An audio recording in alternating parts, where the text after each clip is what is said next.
Executive Media. Focus, innovate, succeed. Ikop bakube babifanani. Olikwenda bifanani birungi. Bakukube bakwize ti oli munoni. Omukolo bagukolere. Olina kwandula. Olina nankani bya wedding. Olina graduation. Ni bobo firirwa. So kwenda kukola nankani send off decent. Wesimbye omukalulu. Decent.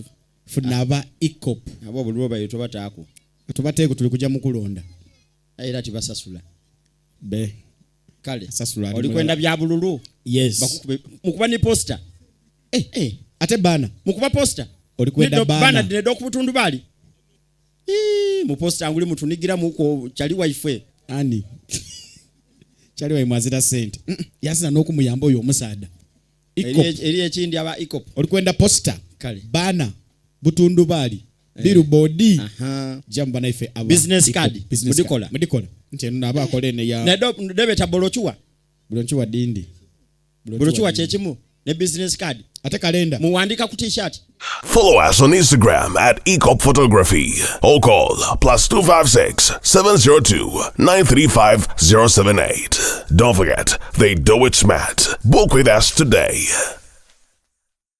And branding at Print Creations. From custom gift sets to unique promotional items, creative signages and general printing, we've got everything you need to elevate your brand. Visit us at Chum Towers, Suite 70 on Kuruma Road, Lighthouse, Suites D14, D15 and F13. We offer a wide range of stationery supplies, awards and a vintage collection that stands out. Call us today at 0934 893 333 or WhatsApp 0702 683 317. Follow us on Facebook, Instagram and X at Print Creations. Print Creations, where quality, excellence and uniqueness meet.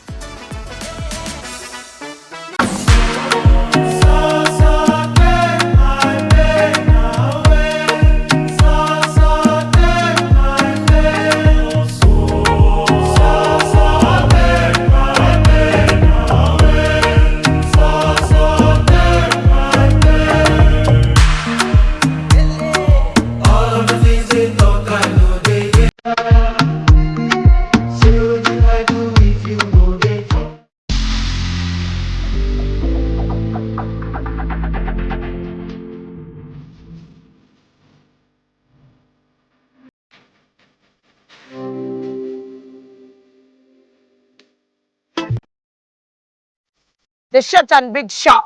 Omumwa gonfukidde omumwa Zubeida. Candle night ogimanyi. Bagita candle night gwokutte gwobba. Washuga teyamaliranye ku live. Pamoja ekiri. Vamo. Bendera ddala. Omusajja ate nga anaakuswaza ajja kwana black sugar. Abasajja munyiganga tebakati. Noyingira n'atakubuuza. Ekibonyaabonya ababooda abasinga. Financially tracé. Oli abeera n'etaano ate nagenda n'akwanamu. Ddala mutabani wange wakati w'emyaka alina okubanga ekyalo akikuttemu ekitundutundu. Anayakola kimpanya n'alagako nno panda nti si wa muzannyo. Ate kyenayagala ku ttiimu ya Mama Fini. Sente eziwaayo. Naye tebasaba njawulo. The short and big show. Abantu bajaagalira ddala. We always love you.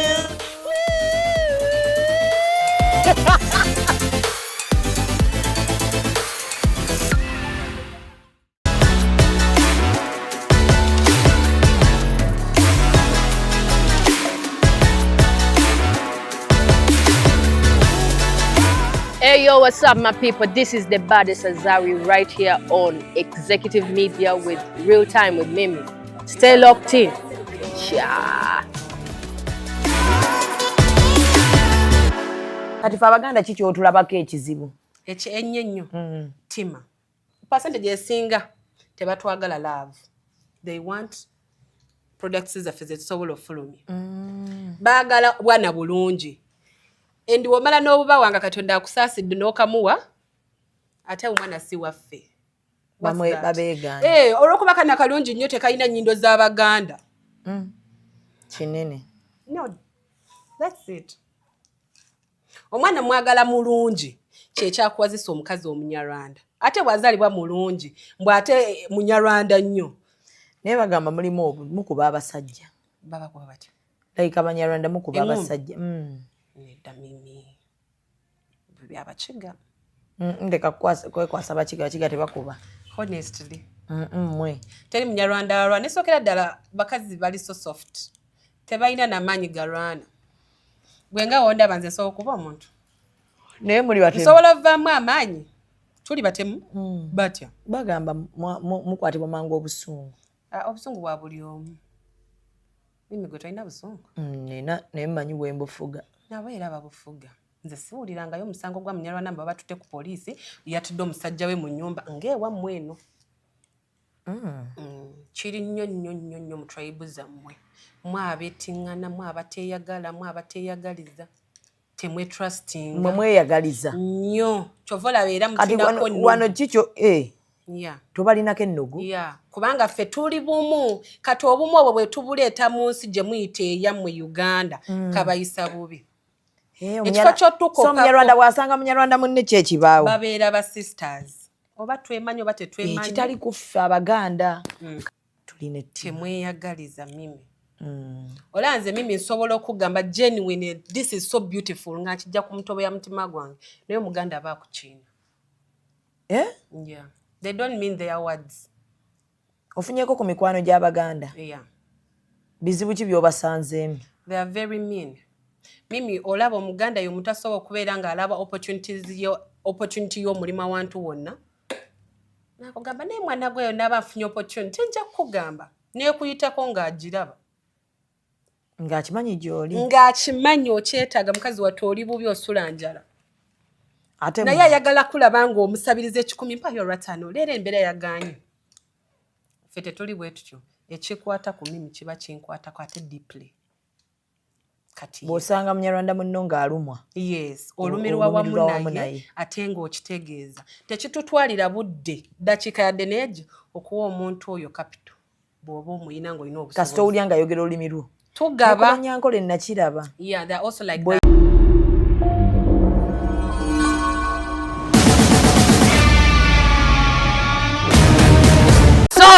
nsubira buli omu ali bulungi kamera nkula akulindemu omuntu bw'aba akola mulinde badde ogamba kiwamma okay kansubire bannaye nti muli bulungi mwasuze bulungi musiibye bulungi Mimi's Glamour yenyambaza okusa Polo Road ate nga tukolera wano ku Gibbs Bridals twambaza abagole kosa naawe ayetaaga birthday outfit baby shower muyina ka picnic ng'abawala mwagala kwambalako bifaanagana we can still make something good for you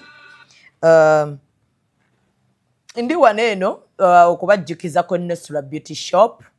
Nesula Beauty Shop eri awo enankulabye tatabula bizigo genda wabeere ng'ate akuwa ebizigo ebirungi gweyagala okweruka naawe ayagala okubeera ng'ateera otereeza skin yo. Tulina Hijab Nation 3rd edition mu Gw'omunaana.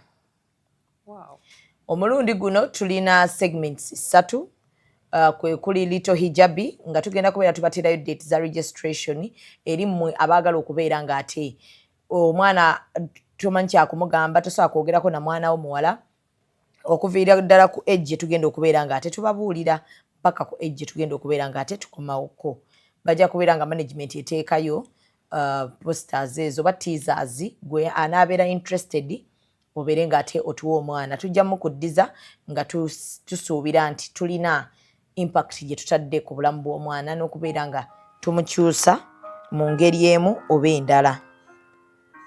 So gwe wenna ali eyo oba ani ate ankubira ku WhatsApp. So gwe wenna ali eyo nga wandyagadde okubeera nga onyumya otuwa omwana wo osobola okubeerera ddala nga otwesiga. Okubeerera ddala nga otwesiga. So abaana tugenda kuba nabo omwezi mulamba otubuulira omwana ng'omutuwadde nti omwana tujja kuba waffe omukosayininga omwana ayinamu ekirwadde bwe kiti omwana yeeyisa bw'ati empisa bweziti ne bweziti iffe tujja kuba nga tukuzuuliramu ka talenti eyo gye tunaaba tumulabyemu n'okubeera ng'ate tunyumya naye oba tumuteekamu ffe tujja kuba tubawadde ne bweba si holiday ne bwe naabeera si holiday ogwo omwezi gwe tunaaba tukoze eki gwe tunaaba tusazeewo. Ndi n'omwana ow'obuwala ono bamuyita Chloe Munyarwanda. Munyarwanda. Naye mimi mbadde njagala kugamba ku ngoye zo abantu balowooza museera nnyo batya okuwagira. Ngoye ki? Ezo ez'abawala ze wagambe waliwo abambuuza kuno naye kati abo tebaseera. Like ez'abawala eziri wa sharia. Zirizo ogambe ze mulina okumatchinga obuntu bw'abawala bwe bakola. Buno nga picnics. Ate tuseera kuba wano tukola tuyina wano workshop. Tusoboze bakolera ne muzipangisa oba ozigula mba mwagadde. Bambi anti abantu baba batya munaaye. Abantu batutya oli otya Chloe? Ndi bulungi. Wabulako nnyo. Ready yegamba ki? Navaayo. Weegoba kiki? Biwanvu kasita bitabaamu akasente bimala n'ebitama. Kati okola mulimu ki? Ndi kyetwala.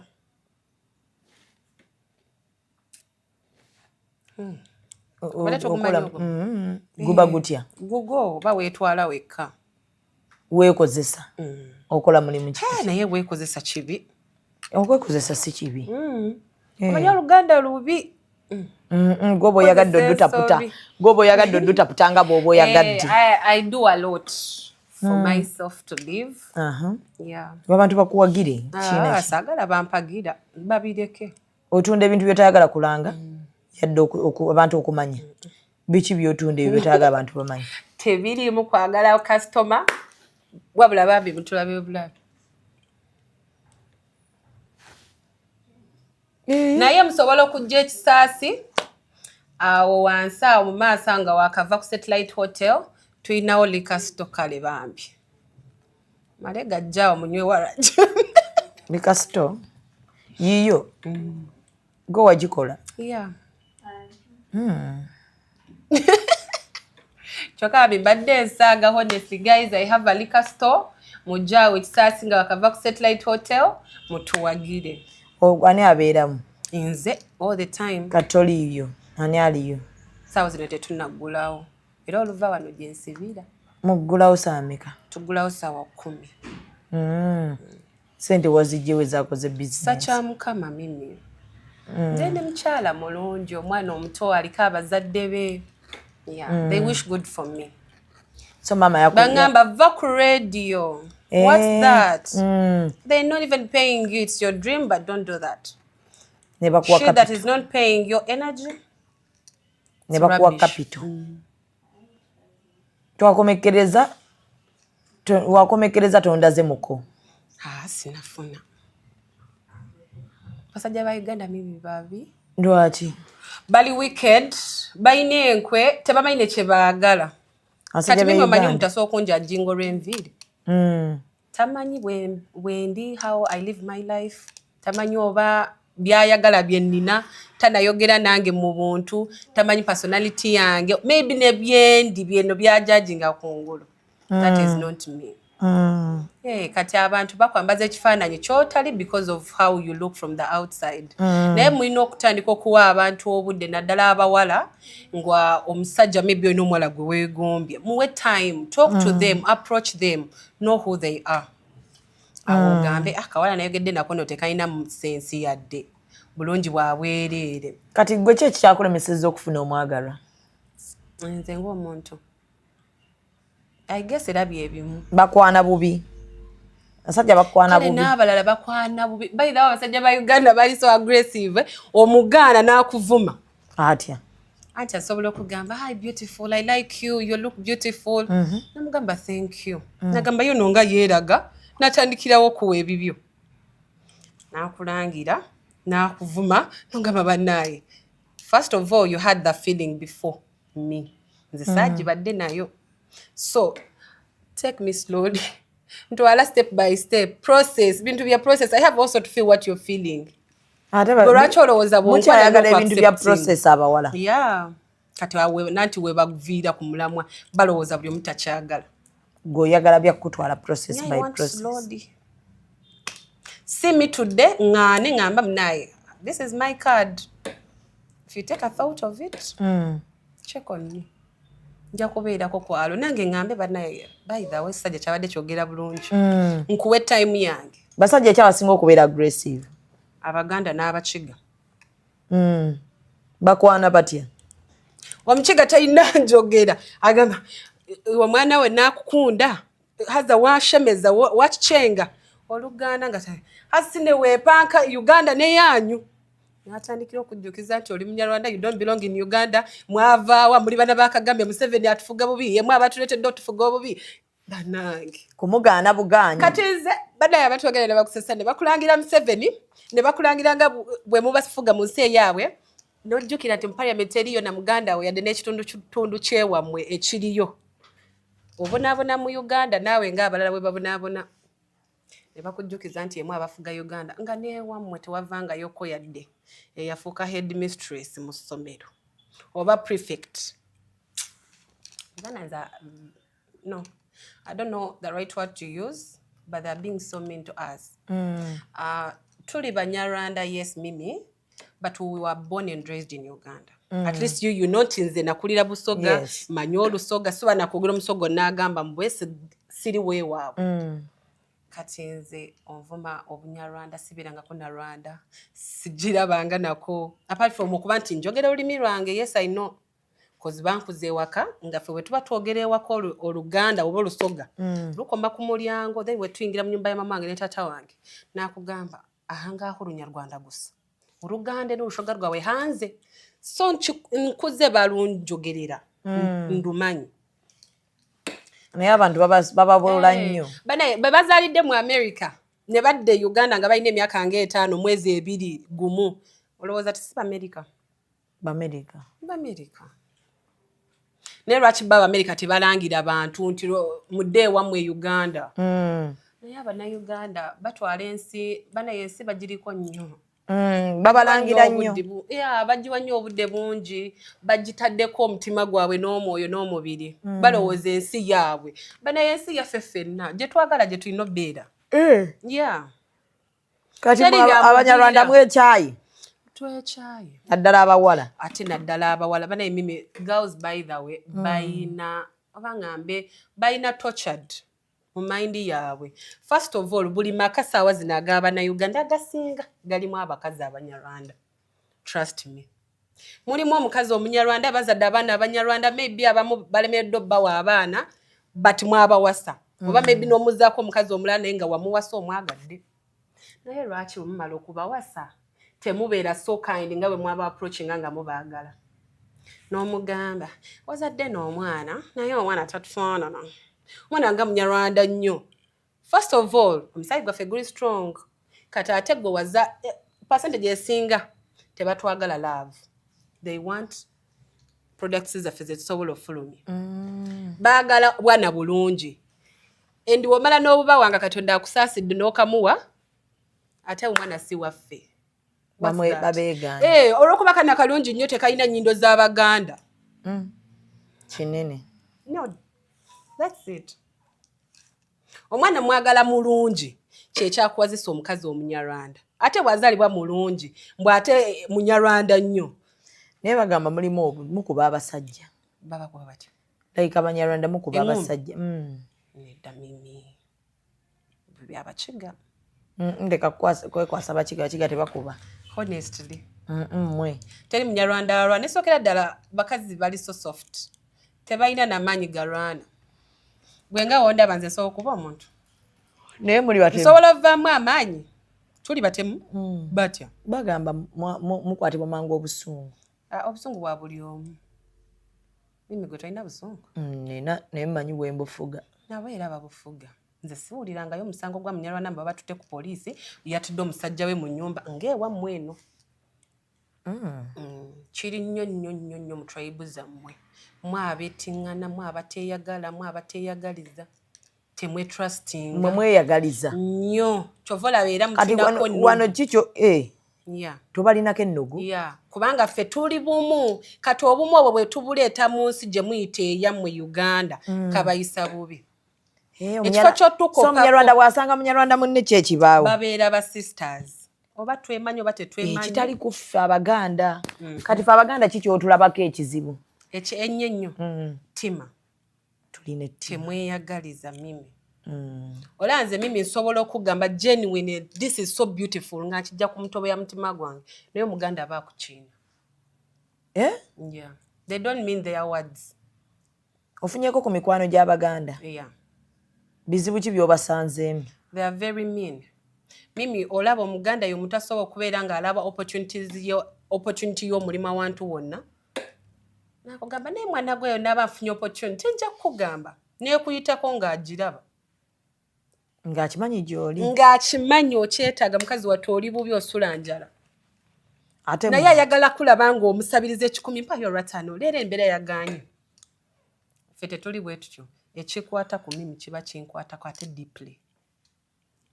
Bw'osanga munyarwanda munno ng'alumwa. Yes, olumirwa wamu naye ate ng'okitegeeza. Tekitutwalira budde dakiika yadde neegi okuwa omuntu oyo kapito bw'oba omuyina ng'olina obusobozi. Kasita owulira ng'ayogera olulimi lwo. Tugaba. Nyankole nakiraba. Yeah, they're also like bwe that. Bwe yeesanga ne munne nga bafuukirawo baluganda. Kati omuntu ayina eyo gundi oba tugiyite solidarity. Solidarity. Baba Banyankole, Banyarwanda, Batooro. Ffe tetulina we tugwa wadde. Mimi gwe oli Muganda. Si kyo? Mweyagaliza. Honestly. Bamu na bamu naye abasinga balina empisa embi. So abakazi Abaganda obamanyiiko ki? Abakazi Abaganda anti era nabo bye bimu. Nkwe. Ate bane abakazi Abaganda bali bulala. Kuki? Tebalina friendship. Buli muntu gwabeera naye aba alina kyamulowoozaako, alina kyamubalako. Kati Mimi wange alina edduuka. Kyagenda yampeeyo ebya layisi. Akukwana omukwano gwe nga alina kyakubalako. Naye the moment you stop providing oba needs zaabwe ze babadde bakusuubirizaamu ng'akwogerera ebigambo. Oyo no mumulabiraawo naye munaye tuli eno tubonaabona bali babeereyo basikira mu maduuka gaabwe bakuddaala gyali akaduuka ke gye kali kajja kugwa. Bitubeera mu ffe. So gwe kyekisinza okukunyiiza n'ogamba naye lwaki batulangira bwe bati? Nze Mimi siri mutagenda mu bbaala all my entire life. Sigendangako mu bbaala. Sigenda nko mu kirabu yonna, sinywa mwenge, enda sirigunywa, sina kikuba kyenkozesa. Naye mwenge ate nga gw'otunda. It's a business. Lwaki kyotanywa ate kyokola? Waliyo abakyagala. Ng'osiba mu gawuni. Waliwo b'ozitundira. Siguvumirira nti bannaye mwakolimirwa era muri bubi nnyo okubanga munywa omwenge. Era mwe ku nsi temulina bbeera ku munoonye gye mudda. No, that's their choice. And it's also my choice not to.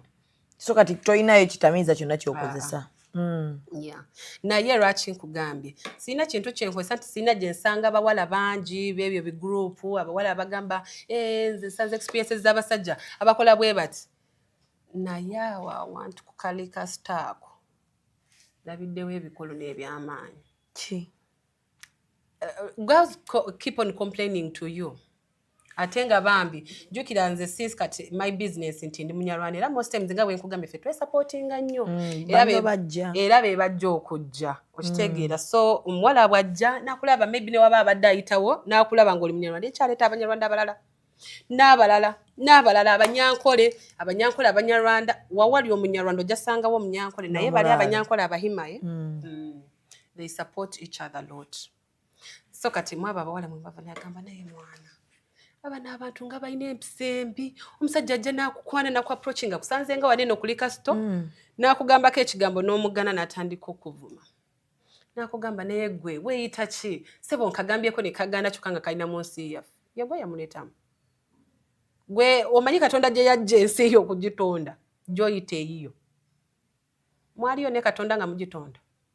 So kati mubikooyi? Sina bikoowa. It's an act of being mean to your fellow people. Ffe tuli bantu. Bwe tuba twanoonya obulamu oba kale ffe tetwaliyo bazadde baffe batusooka okujja ne batuzaalira wano. Bwe baba banoonya obulamu ne babusanga mu Uganda. Gwe lwaki olowooza nti maybe gwe tosobola kugenda n'obunoonyako ewalala? Nawe gendako ewala. Gwe ewammwe abantu bamwe abalala tebaliyo mu nsi z'ebweru babagoba. kale we bakugamba nti mwana gwe twabadde wale ne batulange ngoba abaana babeera ku kyeyo bakadaama mu biyumba ne bagamba ababbosi baffe no batusosola tubeera tulya munaye ne batugamba essowaani eno tetudda mugiriirako oba eyange eri wali bbali. How do you feel nga muganda wakunyumiza ebyo? Bampulira bubi kati nze lwaki ompisa bwotyo mbusiri Munnayuganda sirina kugana sirina right ya kugamba no to a man I don't like kuba oli mu nsi kuba ndi mu nsi ye kyoga ngenda kugenda nebakana buli omu bangenda kudatinga buli omu mu Uganda kuba ndi mu nsi ye mutango gwe nina kusasula kubeera mu nsi yammwe kubaagala mwenna ate nga n'ababagadde era respect mye mubalangira obwenzi bali abanyala dasibenzi nedda mimi bali yose n'okyogerako ekyo kyebasinga boogerako. Yes. Ate by the way kintu kinuma nnyo. Kinuma personally I don't like it. Kuba si buli omuntu bwatyo bwali. Babagatta wamu kwegamba kakota. Wala ngawe nakugamba mwine tima nogamba abamu. Kati ate ffe twakitwala nti Abaganda bonna mwine ebisembi muli bankwe. Kati kyekimu. Aboogerako nti kati ate ffe culture zaffe mimi zaawukana n'eza mmwe wano e Uganda. Kyova olaba ezaffe mmwe anyway kyekiboogeza muffe tuli benzi. Ezaffe ziri zitya? Mmwe baawo abeera baawo. Yes. Baawo asobola okwebaka ne muganda wo. Aba ayenze. Kati ffe ate mu culture yaffe kinkakatako okugamba sister wange baawo wange waba interested ne mugamba do the needful. Baawo. Yeah. Allow my man have fun with you. Era nemuyina bujja mmwe. Nemuvira ku buliri bwange nemuwa space baje. Bwamuzaalamu. Omwana abawaffe. Ate ne sister wange jali mu bufumbo bwe. Osobola nawe ogendayo. Yeah. That is if we both like it and we are okay with it. Kati mwecho temukiina mu culture yammwe kati nze waffe nfumbirwa kazini wange omwana wako jja wange ampasa. Abanyarwanda bacumugani olugero balugamba ngu mubyara waawa kubyalira umujjeni. Ekyo mu Luganda kikaloba kazini wo akuzaalira omugole akubyalira umujjeni. Mwana wako jja wange ampasa. Kati mwebye mubira bantu bye mugamba mbwe waka wagizeyo brother we choka si brother we waddala twawulira ko bali beyagala ne brother we si brother wange ngaze ne Eric. Mwana wako jjawo.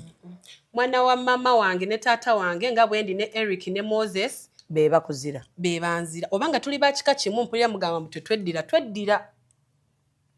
Mweddira? Yes. Waliyo bemmanye beddira ente. Kati ne mama wange wanti naye nze ndi wa Nkima. Nedda tebera Nkima mu Luganda bagiyita batya? Empisi. Bagiyita mpisi. Mweddira nammwe? Yeah. Lwakaffe tetutuma manya ga kikanga mmwe. Bemweddira bw'oba ino n'abantu nga bemweddira tetudeetinga nabo. Mukali kyamu tekikkirizibwa. Kusaidi ya mama wange gwe obanga oli wa kika kya mama wange ng'oli musajja. Well and good. Naye mwate nekyo mukiziza right? Kitegeeza kusaidi ya mama okojja wasa okuwasa. Kojja wange tampasa naye mutabanyiwe. Mutabani wa kojja wakuwasa. Ate omwana ataatawo omuto. Atasobola n'omwana wa mama wange omuto tasobola. Kati naye simanyi nanga abakakola batya owakojja mbu alyoke. Era gye bali eyo bangi nnyo. Beewasizaamu. Beezaalamu. Oba mulamu we n'amuzaalamu. Oli brother wa bbaawe n'amuzaalamu omwana. Era oba bba wa sister we. Yes. Era n'agamba omwana muleke wano eno akulire wano. Era bwe tubeera ba sisters n'ozaala omwana wa bba wange omuzaala bungi nnyo n'omuleeta n'emusigaza mu famire yange ne bba wange. Kale ate nze n'endagawa. N'obeerayo mu maka g'oba oli mufumbo. Mu bufumbo obulala? Ewuwo gye wafumbirwa. I'm taking an example. Nsobola okuva mu bufumbo bwange n'enzija n'enzaala ewuwo. Ngambye in case nga tuli ba sisters n'okyalirako ewange nga bw'okyali wa muganda. Naye nga ndi mufumbo. Yes. Bba wange n'agamba banaye mimi oyo. Ngamba kale kanjogere naye. N'obaviira ku buliri. Yes. Ate obwange sikuleetingawo na bulala mbu bakisenge ky'abagenyi no. Obubwo kwe beegattira. Bw'aba afunye olubuto alukuliza waani? Kuba ewaffe tebajjaamu mbuto. Ngamba kati alukuliza waani mu maka g'omusajja eri? Maka ge. N'agamba omusajja ono omwana weeri. Amugamba naye no olubuto luli bulala nga kaaguddemu. N'amugamba naye olubuto si lulu.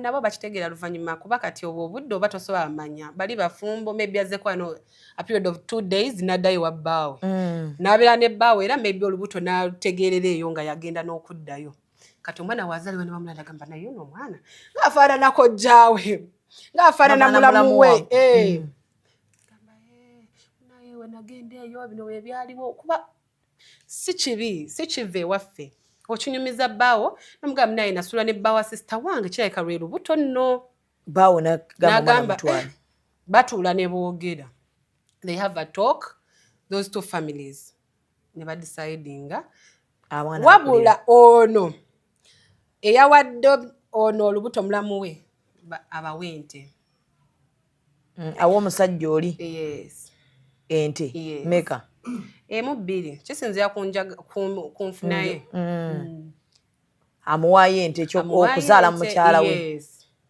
nekigwera buli omu obufumbo ne butandika ne buddamu ne butambulamu then kati ono wamala ozaala omwana n'amuleeta ewa sisita we n'amulera kwegamba omwana n'abeera ewaabwe so kati mwebyo temubiina kati ate byo bibeera ewaffe n'okujja tebijjanga binyuma mimi binyume bisigaza famire yammwe nga muli bumu nkiraba ebintu kyovula abanyarwanda balinamu babeere nazo tunaabakolera ne mutuwa mimi ewammwe muli balunzi temuli balunzi mama wange balunzi naye ebintu byaffe bya legacy kyovula batebiggwawo mugira mubeera ne legacy ffe kye tujja okukola bingi twayiga nti kati mimi anti mu obuzibu bwe mwine ebbuba lingi nnyo omusajja wange nnyo kusobola n'okutirako omuntu sikutirako naye ajja kuba wange kati nanti byebyo mwengejje twawukana mu culture olaba nga bw'okyogera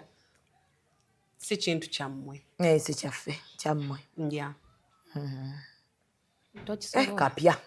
kapya mbadde manyi kali kaeri nti Sezaala asobola okuzaala muka mwana nakyo wakiwulira mbadde saagala kyogerako ekyo Sezaala waasobolera ddala bulungi nnyo okuzaala gye bali abazaala anti yasasulira mutabanyi we ebintu amubaako n'eddembe oyo omukazi okimanyi abanyarwanda abaana baabwe biseera ebisinga tebakola n'okusoma tebasoma nnyo because balina ebintu kimanyi ajja tutemako ettaka babeera kati Sezaala wajja ngamba atya ate abalina kugamba kyakuzanyisaamu awo nga baaba tasaba lukusa Sezaala naye era olina olukusa okugamba nno kubeera ate kya Sezaala tekiriiyo nnyo abakikoze baba just basikirizibwa ng'abantu but it's not nice naye ekyomulamu n'omulamu kito tekirina nnyo tabu goyala nessuuka naye Sezaala nabo era babavumirira wekihapeninga kale tekibeera nnyo nga mmwe eno ne mukikyasa oba ekyalo kiyinza otutuula but ewaffe munaayo ebintu byonna kasita bituukawo bakuwa nte ng'osirika era Sezaala akwatgamba omune waba alina kyakukoze n'akuwa ente akuwa ente ate bazirespectinga nnyo kale omuntu aba yeetonze nnyo ng'okiraba era ne friendship yaffe okulaga omuntu nti nkwagala nnyo mimi oli mukwano gaba nte naye katonjagala kwata mimi nga n'akagoyeko okumutwe kakulimu okumpi ate muneffe gomanyi ng'onsuubiza bwe tusanyuka ennyo ate tugaba ebyo tugaba ttooke kati mwe wammwe mugaba amatooke mugaba nkoko ewaffe n'ogeza ow'omuko enkoko omuko nga bbaawo yagenze ewamwe wa maama Uganda lukalubye ewammwe watatange gye bakuzaala ne bamusalira enkoko ekyo kiggwe mwe musala ki nte mbuzi nte oba mbuzi yabamuko tebasobola muwa nkoko tekisoboka ekyo kive okuwa omusajja wo kibi nnyo tebasobola muwa nkoko kati emweyo kawuca temugiina kyovola mutuyita benzi bwe mubiwulira eyo muganda naye bino ebintu byenzi byesula nako wololo oli muganda we naye bangana ne bwe mufumbirwa aba tribes endala mukakkana mwagala banyarwanda bannamwe byenkugamba si bonna era oli abana kintu kyenga era mwenzi era nga ne waaba baganda n'abaganda ajja baleeta si bonna So kakati bw'oyambala bw'otyo n'akaviiri ako k'otaddemu n'ogamba abantu tonywa mwenge tolina kitamiiza kyonna ky'okozesa bakkiriza batya? Kati ate nze ekyo kisi kizibu kyange. This is my body, my life, my rules. I decide how to put on, how to look. Nze mimi kankubule. I have a tattoo. Ina tattoo? Yeah, I have one tattoo here. It was my mom's name, but never jinkuba bubi ne njibika ne flower. Sunflower. That's my favorite flower. Bagikuba bubi. Yeah, ne njibika. Kati ewaffe tebakuba bitatu. Era oba mwononefu oba bulala oba the opposite from our culture. Tetukola tinti. Titwagala kale bantu babeera too much. We are simple people naturally. Yes. Tebagala bantu bukowekowe manya byala bakujajinga. Kati ate nange awo navaawo. Kati gwenda buli opposite ku buli kimu ky'ogaana. Yes, I don't live for. Tebagala tinti oteeka mu tinti. Tebagala njala oteekako enjala. Kuba nazo nzaagala. And I don't ask for money from them. Sente abanyarwanda basinga ennaku zino bateekako enjala. Kati byakyukamu. Musala nnyo short hair. Yeah. Byakyukamu. Okola enjala but still ekyo kya looks buli muntu anjajinga. Muganda wange omukulu yangamba, my big brother Eric yangamba, Chloe fefe kafe kababeera naawe abasobola okuwakana netugamba ekituufu. Omuntu bwakusinga amanyirawo wakusanga alina omwalo n'apaatinga bbala ku bbala kuba kyekikulabika. Maama wange okufuna olunaku lwaleero sigendako mu bbaala. Nze nkimanyi. Naye so bakikakasa muntu ate ekyalo lirina akajanja nnyo. Kati njagala nnyo piisi yange nze omanyi sobola okukola eno tinti n'aggwamu mu mutwe nga terina ndabi. Sikolera bantu ng'oliwa nga ndi mu nnyumba sifuluma. Sikola mbu nkoze akaviiri kandi ngende nzunga ensendabi. I just do it because it makes me happy. Naye kati omuntu wakusinka nawe ku boda ng'olina akaviiri we kati balabirawo malaaya. Ebbeere liri bweru. Ebbeere bannaaye anti lyeru. Nze sifaayo mba nina okulaga. Olina okulaga ebbeere. Ebbeere lyange Mukama yalimpa nga terinaba kuba nnyo terinava nnyo ku mulamwa. Kati we linaavaako naakola nti. Waliwo obugoye bwenja okumisinga okwambala nga ligudde ndi muzi 35 nga sikyasobola kubwafoodinga nga mbutya nga neebikiriranga ggwe. Nga nti awo nkuzeekuze. Oyagala kwambala bulungi ng'okuze? Njagala kwambala bwenti nga nkyali. So nyambala ebiri eri ebijja mu myaka gyange ku biseera byabyo. Bambi. Kati ab'ebikka bagamba nti abambala bwe bati bagamba nti baba bakulu. Mimi kati eyo nti ddiini yo. Oba nayo nga wakuzibwa bwotyo mwambala bwe mutyo. Naffe waffe tetwakula nga tubeera bwe bati mbobaawo tebatukuza nga tugamba mwambale amabeere nga galabika. Buli mwana ewaka bamukuza alina kwambala bulungi era nga bamuteekateeka ne twejjako ffekka. Mwavaako? Yeah. Oba ggwe wekka? Nze navaako n'abalala abalinganze. Gye bali nabo? Bangi. Kati bwe mugenda eri mu kyalo eri baba babalaba batya Banyarwanda bannamu? Ate sigendangayo ko nga nina tinti. Sisobola bikoma Kampala. Bw'oba ogenda eri okola otya? Abanyarwanda basobola okuvuma banaye ensi yonna. Kale njagala nnyo mama wange saagala muvumya bantu. Baba bagenda vuma mu maama. Baba bagenda gamba abaana baabwe bagenda Kampala bayonooneka. Kati mbikolere na wali aboononefu bannange mangenda ewaffe nyambala wiigi. Eya bbulaaka. Bwe ziba tezisiinamu wiigi endabikira bulungi. Nenkateekamu bbulaaka tolooza wange. Odde okakyusa. Wa mutwalo ne juzi twali ku lumbe era nateekamu bbulaaka. Nabadde ne gold. Nenteekamu kati. Yeto saali nnyayo. Ewa mimi Abanyarwanda balalamu. Ate baagala culture zaabwe bakyaziriko nnyo. Basabi nnyo ate. Tebalinga eno mbw abaana bammwe bye yeekola mu town ne waba agenda ewaabwe alyoke nakyo. Bw'agenda ne tinti agenda n'agala ewaffe bwe mba ngenda buli kimu kijjako. Dayira wallahi. Yes. N'enjala ozijjako? N'enjala zange we ziba mpanvu nzikendeeza. Kati ne zino ziba mpanvu oba zo ziba nnyingi? Ziba mpanvu. Bado mimi abantu beewaffe babisi to the extent nti tebamanyi n'abayimbi. Bino abayimbi b'ekapa baba balowooza mbu ensi ebamanyi. Tebabamanyi. Maama wange kino ennyanya ayinza okuba amanyi Chameleone ne Betty Mpologoma. Naye nga naaba ayinza okuba abamanyi mu bigambo oba ku radio tabalabangako physically. So boba nonsense.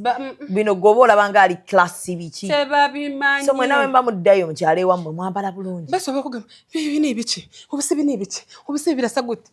Buli kimu nga kimwewuunyisa babanga abaana bato. Bambi nedda bakyali ku nnono. Yes. Kati. Kyova abaana. Zino looks zaffe mbu oh my God. Kitegeeza mwonooneka mu zzeeno. Mu kibuga. Bwe mba muddayo kati oyambala otya bw'obuddayo mukyala. Nze waffe sambala mpale era sibeerangako mu mpale.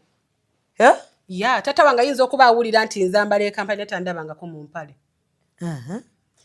Kalade buno obusikaati obumpi. Nze mimi ate natural era sambala bimpi. Nyambala jeans mwaka ku mwaka oba something long. Ojjukira luli oba last year wangambanga naye Chloe ndi kulabako di mukiteteezi sambala bintu bimpi. Ate n'ebiteteezi so rare.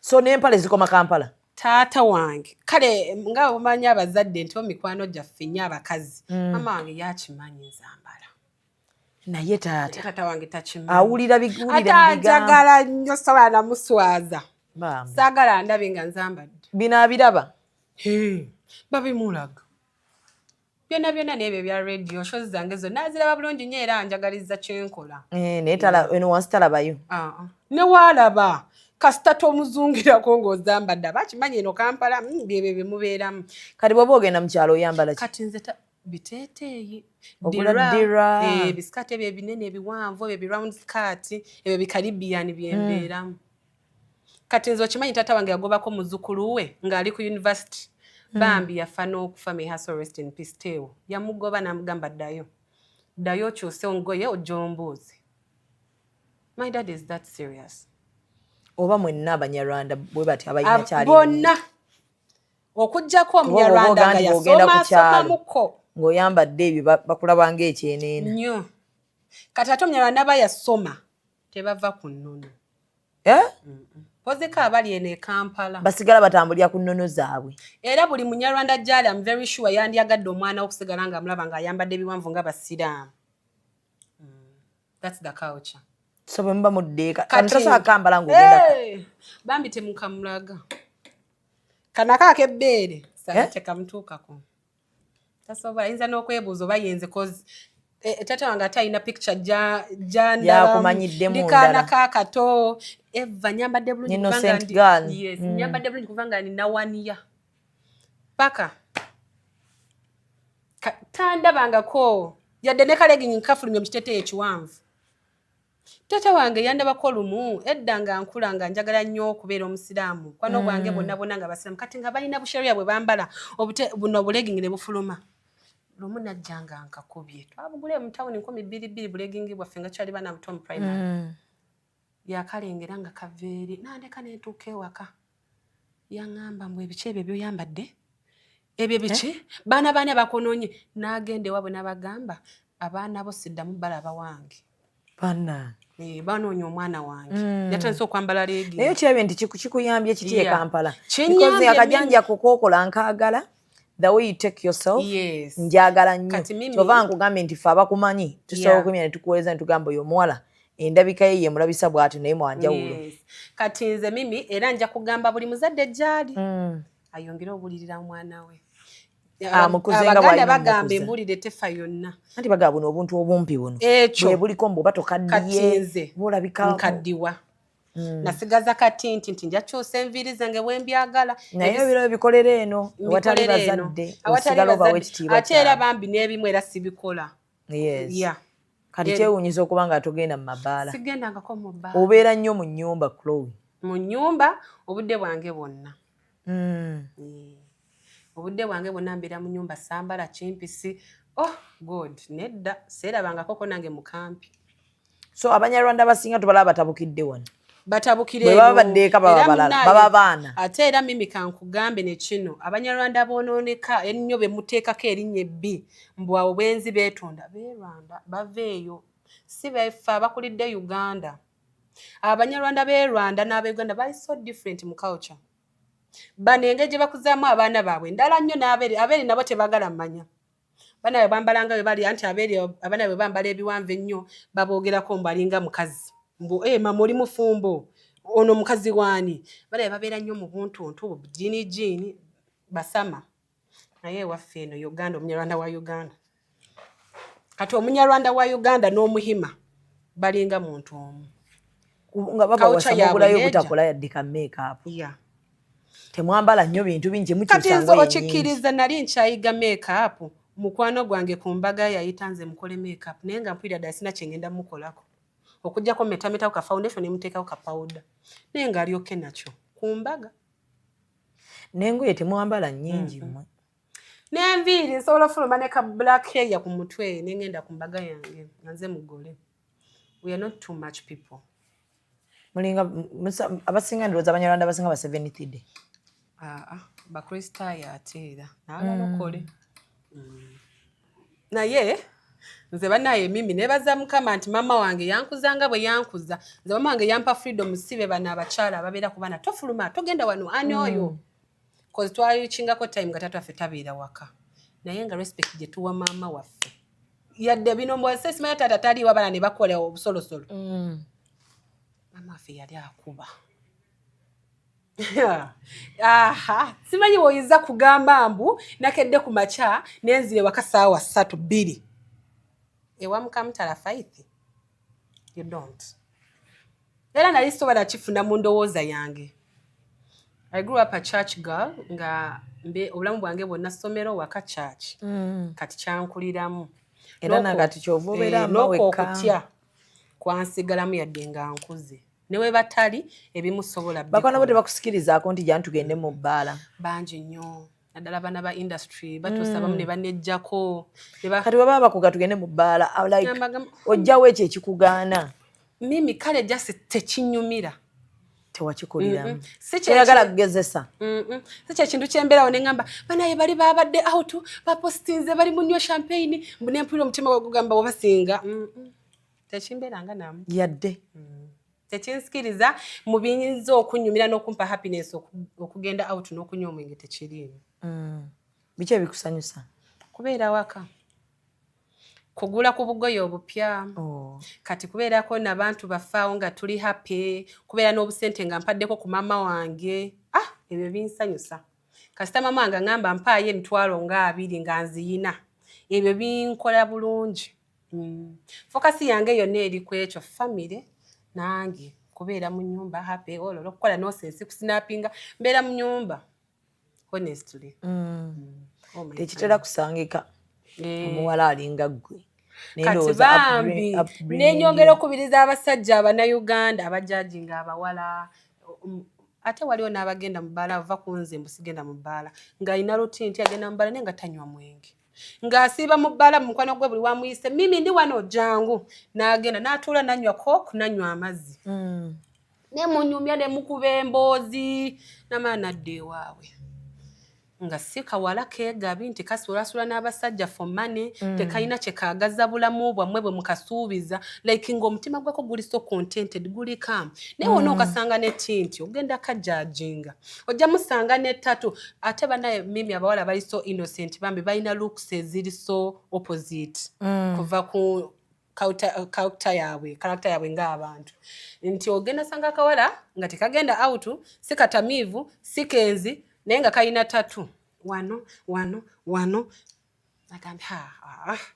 olumu baazimukubya bambi nga tamanyi olumu bandi wagoni that's a turn off for me. I can't date a girl with a tattoo. Banaye bamulaba batya mukwano muntu mulungi nnyo just give her time obukowekoowe simanyi ayambala mini oyinza okuba nga omulaba ayambala mini nga wonna omugamba stop nga just stop nga obulamu bwe before you abadde okeno byambala nga bonna obujjamu n'omugamba kyagala oyambalire nga mimi nga ajja kubeera okenakyo bimugulire obimuwa abyambale bw'amugamba byambala nga tobiguze nga tobiguze. Okay. In case you don't like my tint, be comfortable with it because I won't change. Yeah.